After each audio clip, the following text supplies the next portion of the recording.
E agora, chega um momento que todo mundo ama. E se chama o quadro Filosofia para quem? Nesse quadro Filosofia para quem, nós colocamos uma frase filosófica, a qual nós vamos discutir.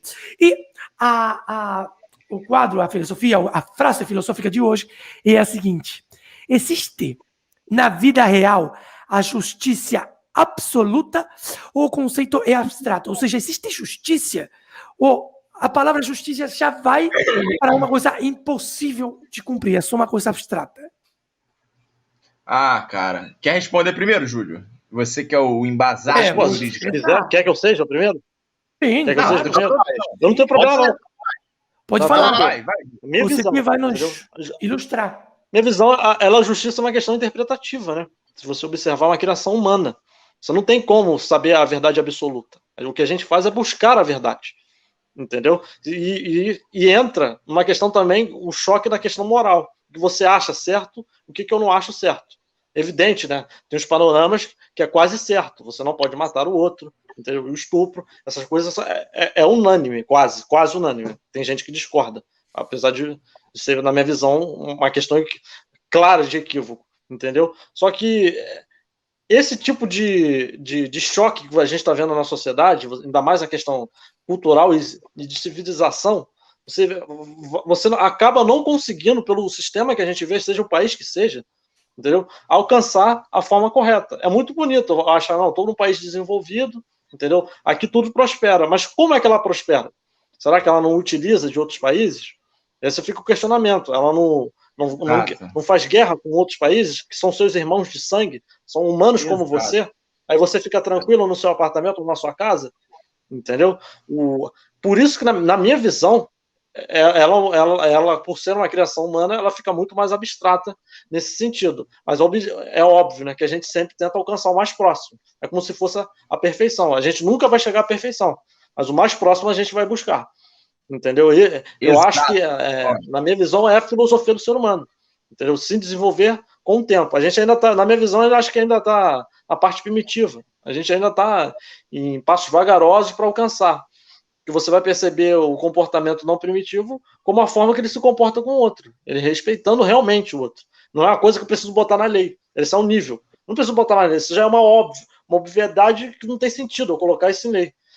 Mas ainda a gente está em evolução. É por isso que ainda persistem o quadro da lei, justamente porque sempre tem um mocinho que vai querer fazer alguma coisa de respeitar. Aí tem que direcionar, entendeu? Se está dando certo isso ou não, é com o tempo que a gente vai verificar isso, né?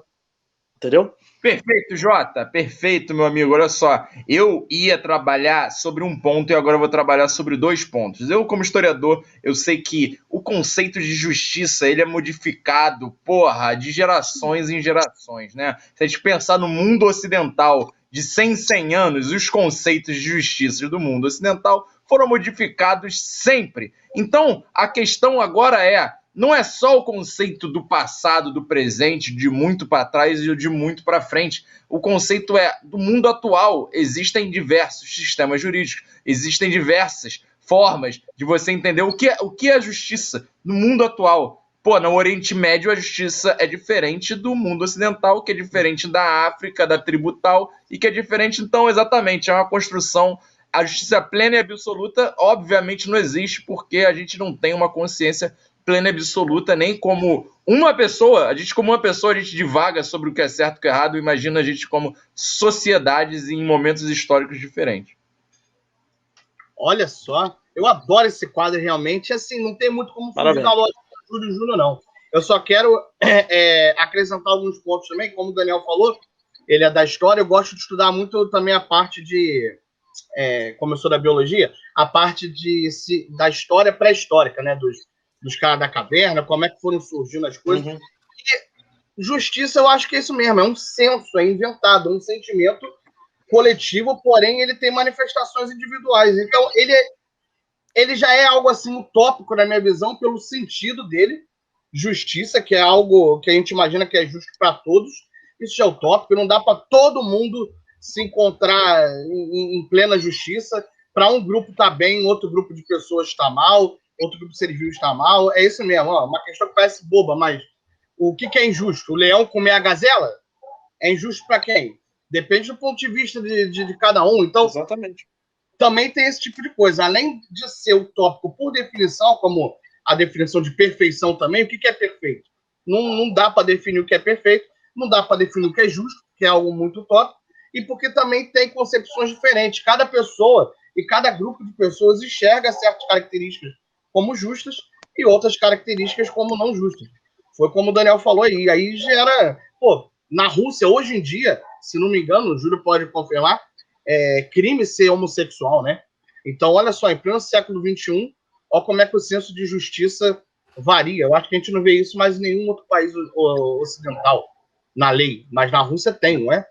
Não é ocidental, né? Isso a legislação dele já não tem...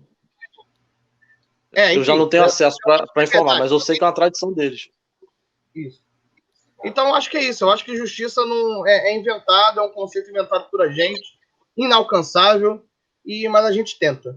Para mim, pô, excelente os posicionamentos de vocês. Para mim, sim, do mundo das ideias. Pode ser que eu me engane, não tenho boa memória, mas acho que a Salomão, com sua decisão salomônica, quando chegou um casal e tinha um bebê e não sabiam de quem era, ele falou: vou ser justo, vamos dividir a metade do bebê, a metade de um e a metade do outro, e aí o verdadeiro pai, a verdadeira mãe abriu mão do filho, falou: não, eu prefiro o bebê inteiro para o outro que para mim, que sou a verdadeira mãe. Aí ele arrancou as mãos e soube de quem era o verdadeiro filho. Ou seja, a justiça absoluta seria cortar a gente pela metade.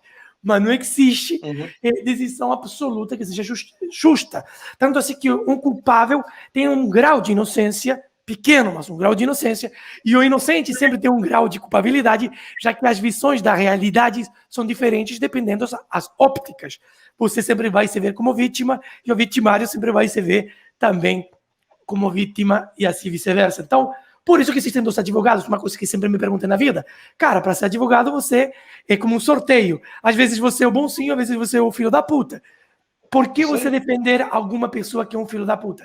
E por que, por mais que tenha feito algum crime, a pena tem que ser justa. Passa a ser uma pena injusta quando você comete um crime e as medidas não foram tomadas dependendo do que você fez. Não é o mesmo roubar um pedaço de pão porque você tem fome que matar 45 mil pessoas em um estádio com uma bomba. Não tem a mesma medida. E é por isso que você precisa ser defendido para isso. Ou seja, a justiça é totalmente no mundo das ideias. E é por isso que dois advogados têm que lutar à morte em um ringue dos anos da Roma Antiga para saber quem vai ganhar. Porque com argumentos é muito complicado chegar a um ponto. O que sim é legal é que as conclusões são e sempre serão as mais justas quando existe discussão.